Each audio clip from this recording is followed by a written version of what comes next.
alimpata akamfetulia risasi akamuumiza kichwa, akapiga tena mwanamke mwingine hapo kidogo mwenye alikuwa anaangalia, akampiga tumbo, tena akapiga jamaa mwingine wa pikipiki mguu.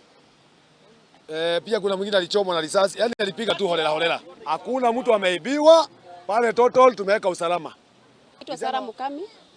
Huyo mwenye amepigwa risasi ni kazini yangu. Hiyo kisa ikifanyika nilikuwa hapo nikijiangalilia. Mtu huyu Abdi amekuja akapata kijana amekaa chini. Akamuuliza simama, kama usitoroke simama. Alikuwa kwa dudhi juu. Kijana akastuka.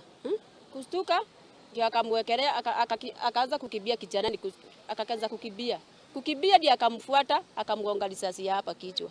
Kumgonga hapa. Francis Kamau OSPD wa Buruburu na hapa penye tuko ni eneo la Dandora.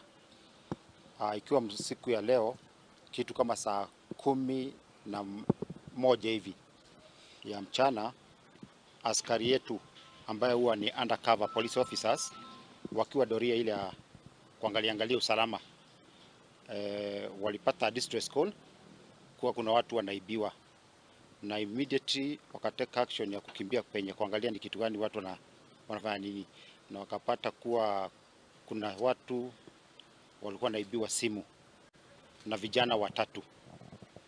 Immediately wakachukua action, lakini katika ile hali ya kutaka kuchallenge hao ndio wasimame, mmoja wao akatoa bunduki, ikalazimisha askari wetu kutoa bunduki na kupiga mmoja wao.